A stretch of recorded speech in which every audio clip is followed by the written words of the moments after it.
Umurnya berapa? 5 tahun.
Desi Permatasari, gadis manis ini bekerja sebagai pengamen sejak kecil.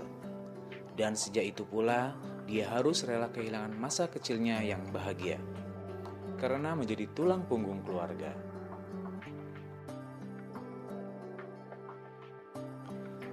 Pagi Desi bangun, bukan untuk pergi sekolah, tapi untuk menyanyi di jalan raya.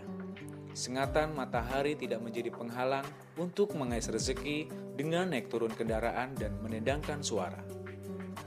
Desi bekerja keras mencari uang untuk bisa menghidupi keluarga.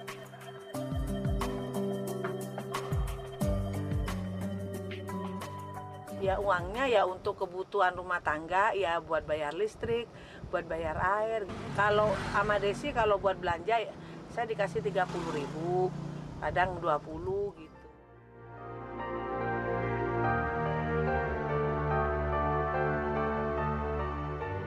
Ternyata, anak bekerja di jalan seperti Desi kini jumlahnya semakin meningkat. Pemandangan anak jalanan mewarnai setiap sudut kota.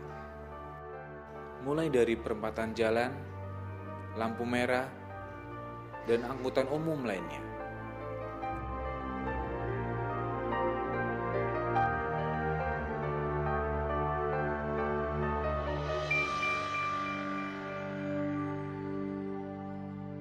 Anak-anak kecil itu tidak mengganggu. Tapi kalau ada anak-anak gede itu kadang-kadang memangsa kita, penumpang. Kadang-kadang ya istilahnya nodong gitu. Makanya saya takut di bypass itu kalau bawa mobil sendiri. Hanya dia minta uang gitu loh, diketok-ketok kaca saya. Udah saya ambil, ke depan saya itu mobil apa tuh yang truk gandeng gitu. Ambil kiri langsung saya jalan, saya takut. Bukan rasa jiwa saya yang saya takut.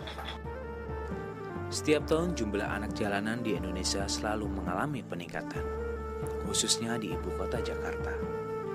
Berdasarkan data Depnakertrans, jumlah anak dipekerjakan dari tahun 1995 sampai tahun 2003 mengalami peningkatan yang cukup besar. Dan menurut International Program on the Elimination of Child Birth dan International Labour Organization, memprediksi tahun 2003 jumlah pekerja anak di Indonesia mencapai 6-8 juta jiwa. Nah, setelah krisis moneter itu kita pernah bekerja sama dengan Atmajaya yang ada riset studies mengenai populasi anak jalanan. Itu malah turun 36. Tapi saya yakin populasinya bertambah. Berdasarkan data dari Komnas Perlindungan Anak dari 12 kota-kota besar, itu tercatat sejumlah 362.000 anak-anak jalanan. Jakarta berkisar antara 20 sampai 25.000 anak-anak jalanan. Sedari dini, anak sudah mengenal kekerasan, kriminalitas, dan pergaulan bebas. Besar kemungkinannya, hidup mereka kelak tidak jauh dari apa yang menjadi pelajaran hidup di jalanan. Ya kan selama ini kan orang kita melihat bahwa dia mengganggu dia di jalan. Sebetulnya kita harus melihat bahwa anak itu kan harusnya berada di sekolah. Dan macam-macam itu sudah terjadi. Bisa lebih fatal lagi dia masuk jadi jaringan trafficking drug. Lagi ngamen, terus ada teman saya. Katanya Kamu mau beli gak? Beli apaan? Beli obat. Obat apaan itu? Obat. Ya udah dibeli. Saya kasihin duitnya. Langsung saya minum. Membiarkan anak jalanan tetap berkeliaran, sama halnya kita membiarkan masalah terus berkembang dan semakin sulit diatasi. Selain itu, tingkat kejahatan, pelaku seks komersil, penyebaran virus mematikan, pengguna dan penjual narkoba akan selalu meningkat.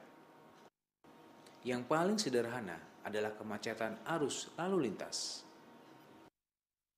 Mungkin karena dia rame, banyak dia kumpul-kumpul gitu tengah-tengah jalan, mungkin entah dia entar ketabrak atau gimana, itu bermasalah bagi anggota lalu lintas. Kehidupan anak jalanan penuh dengan risiko. Mulai dari kekerasan antar anak jalanan, kekerasan dalam keluarga, kecelakaan, hingga eksploitasi seks. Ya, memang anak-anak berada di jalanan lepas dari pengamatan atau pengawasan orang tua atau orang-orang dewasa yang lain, itu mengandung risiko cukup tinggi untuk katakanlah keselamatan jiwanya. Seperti Dewi dan Dimas, mereka mengalami perlakuan seks yang menyimpang saat hidup di jalanan. Dewi mula-mula ngamen, kalau kadang sering kurang nggak bawa duit marahin, apalagi dijodohin ke tembok, dijenggut-jenggut. Ibu Dewi lagi kerja, terus bapak Dewi tidur. Dewi suruh tidur, oleh ngapain? Dia bilang, kalau enggak terus gue tusuk loh, kata dia. Ya udah dibuka, kosa. Dia lagi ngamen, saya ngamen, diajakin gitu, ya ngelakuin seksual. Kekerasan yang terjadi pada anak jalanan tidak hanya dari kaum jalanan. Pihak lain pun tanpa sadar melakukan hal itu. Suci pernah ditangkap sama PP, ditaruh di sel, disuruh nyapu, terus ya tapi dikasih makan, tapi mau nasinya nasi basi.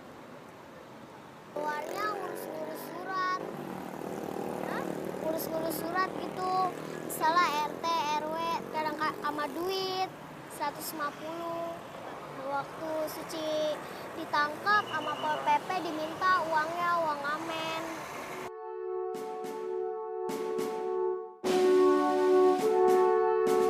Selama ini dari kita, dari Dinas Tertib dan Linmas Provinsi, tidak pernah memasukkan Anjar ke sel. Kita nyerahkan ke Dinas Sosial, nanti dibina, ada namanya panti-panti, mereka dibina di situ. Dan mereka dia disiapkan makanan, malah pakaian, tidak pernah mereka disisa dan tidak pernah dimintain uang. Kalau tuh ada minta uang mungkin oknum gitu.